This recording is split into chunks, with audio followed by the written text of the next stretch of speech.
రాష్ట్ర పర్యాటక సాంస్కృతిక శాఖ మంత్రి శ్రీ అదిరాజు కేట్ గారిని జ్ఞాపికతో సత్కరిస్తున్నారు.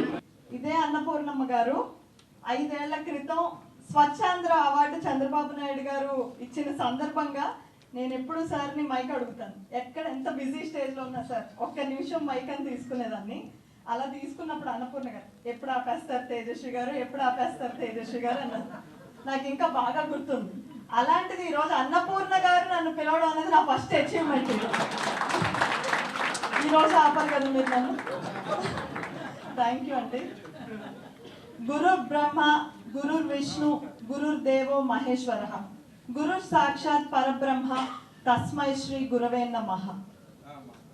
ఈరోజు నేను ఈ స్థానంలో ఉన్నానంటే ఖచ్చితంగా నా గురువులు చంద్రబాబు నాయుడు గారు, నారా లోకేష్ అన్న, అలాగే మా ఎమ్మెల్యే జనార్దన్ గారు ఖచ్చితంగా వాళ్ళ తోడ్పాటు లేకుండా నేను ఇక్కడ లేను అని నమ్ముతూ అది ప్రతి ఒక్కరికి తెలియజేస్తూ అందరికీ నమస్కారం. చంద్రబాబు నాయుడు గారి విజన్కి, ఆయన ఆశయాలకు అట్రాక్ట్ అయిన ఒక మధ్య తరగతి అమ్మాయిని నేను. మీ అందరికీ తెలుసు ఎలాగా మీ అందరి ఇంట్లో మనిషిగా నేను పెరిగాను అన్నది. ఈరోజు ఇది రావడం అన్నది నాకు ఆల్మోస్ట్ ఒక 100 స్టేజ్ల మీద స్పీచ్లు ఇచ్చాను. ఎందరో ఎమ్మెల్యేల గురించి మాట్లాడాను, మంత్రుల గురించి మాట్లాడాను, ఆఖరికి మన ముఖ్యమంత్రి గారి గురించి కూడా మాట్లాడాను. కానీ ఈరోజు నాకు దక్కిన ఈ అరుదైన గౌరవం వల్ల నాకు మాటలు రావట్లేదండి. చాలా చాలా చాలా ఆనందంగా ఉంది. ఈరోజు ఇది చిన్న విషయం కాదు. ఎటువంటి బ్యాక్గ్రౌండ్ లేకుండా ఈ గౌరవం ఇవ్వడం అనేది నాకు తెలిసి కేవలం తెలుగుదేశం పార్టీ ద్వారా, కేవలం నారా చంద్రబాబు నాయుడు గారి ద్వారానే సాధ్యం. చాలా ఆనందంగా ఉంది. అదేవిధంగా చంద్రబాబు నాయుడు గారు ఎప్పుడూ అంటారు పదవికి ప్రొఫెషనలిజం జోడించాలి అని. అదేవిధంగా తండ్రి బాటలోనే నడుస్తూ కేవలం మాటల్లో యువతని రాజకీయాల్లోకి పిలవడం కాదు, వారికంటూ ఒక ప్లాట్ఫామ్ క్రియేట్ చేయాలి. ప్రొఫెషనల్స్లో కూడా పాలిటిక్స్లోకి రావాలనుకునే వారు ఉంటారు, వారందరికీ ఒక వేదిక సృష్టించాలి అని సౌత్ ఇండియాలోనే మొట్టమొదటిసారిగా ఆలోచించిన ఒక ప్రొఫెషనల్ ఉన్నారండి. ఆయన వల్ల ఈరోజు మీ చుట్టూ ఉన్న ఎంతో మంది ప్రొఫెషనల్స్ రాజకీయాల్లో తమ వంతు సేవ చేయడానికి వచ్చారు. వాళ్ళెవ్వరికి బ్యాక్గ్రౌండ్స్ లేవు, వాళ్ళ తాతలు మినిస్టర్లు కాదు, వాళ్ళ నాన్నలు ఎమ్మెల్యేలు కాదు, వాళ్ళకున్నది ఒకే ఒక ఆశయం, చంద్రబాబు నాయుడు గారిని ముఖ్యమంత్రిని చెయ్యాలి, ఈ రాష్ట్రానికి మేలు చేయాలి. కానీ మాకు ఆ వారధి కల్పించిన ప్రొఫెషనల్ పేరు నారా లోకేష్. ఆ నారా లోకేష్ గారు ఇచ్చిన ఆ ప్లాట్ఫామ్ వల్ల కొన్ని వందల వేల మంది ప్రొఫెషనల్స్ ఈరోజు పాలిటిక్స్లోకి అడుగు పెట్టగలిగారు. ఈరోజు నాకు వచ్చింది పదవి కాదండి, ఒక బాధ్యత. ఈ బాధ్యత వచ్చింది నా ఒక్కదానికి కాదండి, వీళ్ళందరినీ రిప్రజెంట్ చేస్తూ నా ఒక్కదానికి ఇచ్చారు. కాబట్టి ఈ బాధ్యత, ఈ పదవి నాకు వచ్చిందని నేను ఎప్పుడు నమ్మను. ఇది మా అందరికీ ఇచ్చిన గౌరవంగా నేను చంద్రబాబు నాయుడు గారికి ప్రతి ప్రొఫెషనల్ తరఫున, వారి రోజులో ఐటీ ఎంప్లాయీ అంటే ఎంత కష్టపడతారో మీ అందరికీ తెలుసు. పొద్దున్నే 9ంటికి ల్యాప్టాప్ ముందు కూర్చుంటే సాయంత్రం 9, 10, 1, 2 యుఎస్ టైమింగ్లు, ఈఎస్టీలు, యూఎస్టీలు అన్ని టైమింగ్ల్లో మాకు వర్క్ ఉంటుంది. ఆల్ టైమ్ ఎంప్లాయీ మేము యాక్చువల్గా. అలాంటి టైంలో కూడా ప్రతిరోజు మాకు ఎలా ఉంటుందో తెలుసండి. రాజకీయాల్లో మీకు ఇదంతా కొత్త అవ్వచ్చు. మార్నింగ్ 8:30కి ఇక్కడ ఉన్న కోర్ టీమ్ మెంబర్స్ అందరికీ తెలుసు, ప్రతిరోజు గంట కొట్టినట్టు మేము ప్రతిరోజు 8:30కి మీటింగ్ ఉంటుంది. ఏం చేయగలం, ఇంకా ఎక్కువ మంది ప్రొఫెషనల్స్ని ఈ ప్లాట్ఫామ్కి ఎలా దగ్గర చేయగలం, ఇంటర్న్షిప్, ఇందాక దర్శిత్ చెప్పినట్టుగా ఇంటర్న్షిప్ ద్వారా స్టూడెంట్స్ని పాలిటిక్స్లోకి ఎలా తీసుకురాగలం, ఇలా కొత్త కొత్త మార్పులు రాజకీయాల్లో ఎలా తీసుకురాగలం. ఒక్క మాట నిజమండి, ఎంత సరికొత్త ఐడియా అయినా కూడా చంద్రబాబు గారు ఒక్కసారి కూడా మాకు నో చెప్పలేదు. లోకేష్ అన్న తోడ్పాటు మాకు ఎప్పుడూ ఉంది. కాబట్టి ఈరోజు ప్రొఫెషనల్స్ వింగ్ ఇందాకటి నుంచి అందరూ గ్రాటిట్యూడ్ ఈవెంట్ అంటున్నారు. దాని వెనక 1200 మంది చేతులు ఉన్నాయి. 1200 మంది 30 రోజులు కష్టపడితే ఆ ఈవెంట్ జరిగింది. ఎంతో కష్టపడితే ఈరోజు చంద్రబాబు నాయుడు గారు గెలిచారు. కాబట్టి నాకు ఖచ్చితంగా ఈ గౌరవాన్ని మా ప్రొఫెషనల్స్ అందరికీ, యువతకి ఇచ్చిన ఒక గౌరవంగా నేను దీన్ని భావిస్తాను. ప్రొఫెషనల్స్కి ఇచ్చిన ఒక గౌరవంగా దీన్ని భావిస్తాను. దీన్ని చాలా బాధ్యతగా నేను ఖచ్చితంగా నిర్వహిస్తాను. ఫస్ట్ ఈ పదవి ఆ బాధ్యత నాకు రాగానే నేను చేసిన మొదటి పని ఉద్యోగానికి రిజైన్ చేయడం. ఈరోజు నేను టెక్ మహీంద్రా ఎంప్లాయీ కాదు, నోటీస్ పీరియడ్ నడుస్తుంది.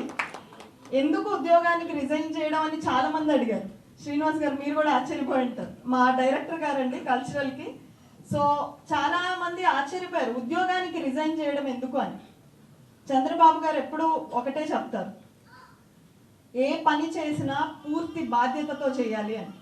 ఆ సిద్ధాంతాన్ని నమ్మి చేసేది పూర్తి బాధ్యతతో.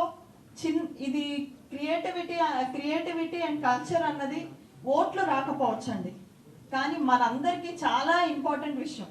ప్రతిరోజు మనకి మిగతా అవన్నీ యూజ్ అవుతాయో లేదో తెలియదు, కానీ ఏదైనా మంచి పని చేసే ముందు దేవుడికి మొక్కుతాము. మన ఇంట్లో భోజనం అన్నం ఎక్కడికి దేశాలన్నీ తిరిగి వచ్చినా మళ్ళీ వచ్చి మన కల్చర్ ప్రకారం మన భోజనం తినకపోతే మనకు కడుపు నిండదు. కాబట్టి కల్చర్ అనేది మనం ఖచ్చితంగా ఫాలో అవుతాం. ఈ కల్చర్ని ప్రమోట్ చేయాల్సిన అవసరం, ఈ కల్చర్ని కళలని బ్రతికించాల్సిన అవసరం కూడా అంతే ఉంది. కాబట్టి దీన్ని నేను ఖచ్చితంగా బాధ్యతగా నిర్వర్తిస్తానని చెప్తూనే ఇంకొక విషయం అండి, ఫస్ట్ కల్చరల్ వింగ్ రాగానే అందరూ ఫోన్ చేసి నాకు కంగ్రాచులేట్ చేస్తూనే, కల్చర్ ఇచ్చారేంటమ్మా, మనకి సంబంధించింది కాదు కదా, ఐటీ కానివ్వండి లేదంటే క్లీనింగ్కి సంబంధించింది కానివ్వండి ఇచ్చుంటే బాగుండేదని. మనందరికీ ఇన్స్పిరేషన్ నారా చంద్రబాబు నాయుడు గారు. సినిమాటోగ్రఫీ మినిస్టర్గా చేశారు, ఆయన సినిమాల్లో లేరు. మినిస్టర్గా చేసిన తర్వాత కర్షక పరిషత్ చైర్మన్గా చేశారు. కర్షక పరిషత్ చైర్మన్గా చేసి అందులో మిరాకిల్ సృష్టించారు. మాల్యాద్రి గారు నిన్నే నాకు ఆ విషయాన్ని తెలియజేశారు. ఆయన కర్షక పరిషత్ చైర్మన్గా ఉన్నప్పటికీ ఎలా మిరాకిల్ సృష్టించగలిగారో, కల్చరల్ వింగ్ ఖచ్చితంగా ఒక కళలకు సంబంధించిన వ్యక్తికి ఇవ్వచ్చు అయినప్పటికీ కూడా చంద్రబాబు గారు చాలా విజన్ ఉన్న నాయకుడు అండి. మనందరిలాగా ఆయన ఆలోచించరు, ఆయన దృష్టి చాలా దూరంగా ఉంటుంది. కల్చర్ని విభిన్నంగా మనం ప్రొజెక్ట్ చేయాల్సిన అవసరం ఉంది. దేశవ్యాప్తంగా అంతర్జాతీయ వ్యాప్తంగా మనం కల్చర్ని ప్రమోట్ చేయాల్సిన అవసరం ఉంది. అమరావతి అనేది ఒక కల్చరల్ క్యాపిటల్. దీన్ని మనం కళలని సంస్కృతిని ఖచ్చితంగా క్రియేటివ్గా మనం ప్రొజెక్ట్ చేయాల్సిన అవసరం ఉంది. దీనికి టెక్నాలజీని జోడించాల్సిన అవసరం ఉంది అని ఈరోజు ఒక ఐటీ ప్రొఫెషనల్కి ఇది ఇవ్వడం అన్నది చంద్రబాబు నాయుడు గారికి మించి ఎవరు ఆలోచించలేదు. కాబట్టి నేను దీన్ని చాలా అద్భుతమైన ఒక బాధ్యతగా దీన్ని నేను చేయగలిగిన దానికంటే ఒక మెట్టు ఎక్కువే చేస్తూ మా సోదరులు అందరి సహాయ సహకారాలతోటి, మీ అందరి ఐడియాస్ తోటి ఖచ్చితంగా దీన్ని ముందుకు తీసుకెళ్తానని తెలియజేస్తూ, చివరిగా ఖచ్చితంగా ఇంట్లో వాళ్ళ సపోర్ట్ లేనిది ఏది చేయలేమండి. అందులో కూడా నేను ఒక అమ్మాయిగా, అందరూ అమ్మాయి అంటే డిఫరెంట్గా చూస్తారు, కానీ మా ఇంట్లో వాళ్ళు ఎప్పుడు కూడా అమ్మాయి అబ్బాయి అన్న భేదం లేకుండా ఖచ్చితంగా ప్రతి ఒక్కళ్ళు ఏ ఆశయాన్ని అయితే అనుకుంటున్నారో, దేన్నైతే సిద్ధాంతాన్ని నమ్ముతున్నారో ముందుకు తీసుకెళ్ళాలి అని ఫస్ట్ మా ఫాదర్ ఫౌండేషన్ లే చేయడం, ఆ తర్వాత నాకు అదే విధంగా అమ్మ నాన్న, ఆ తర్వాత మా హస్బెండ్ కూడా అలాగే కోఆపరేటివ్గా రఘురాం దొరకడం, అత్తయ్య మావయ్య మీ అందరికీ కూడా. పాలిటిక్స్లో అమ్మాయిలు రావడం అంటే అంత ఈజీ కాదండి. ఇంట్లో వాళ్ళు ఎంతో సహకరిస్తేనే నేను ఏదైనా కానీ ఒక్క అడుగైనా కానీ వేయగలను. అదేవిధంగా నా ఫ్యామిలీ, ఇక్కడ ఉన్న వాళ్ళందరూ, ఫ్రెండ్స్, ప్రతి ఒక్కళ్ళు అర్థం చేసుకొని ఎవ్రీ స్టెప్లో ఈ విజయం నాది కాదండి, మీ అందరిది, ఇక్కడ ఉన్న ప్రతి ఒక్కళ్ళది. Thank you so much. ఈరోజు మీ అందరూ రావడం నాకు చాలా ఆనందంగా ఉంది. ఖచ్చితంగా మీ అందరి ఎక్స్పెక్టేషన్స్కి తగ్గట్టు నేను పని చేస్తాను, కష్టపడతాను. చంద్రబాబు గారికి మంచి పేరు తెచ్చే దాంట్లో ఒక చిన్న పాత్ర నేను కూడా ఖచ్చితంగా పోషిస్తాను. ధన్యవాదాలు. జై హింద్.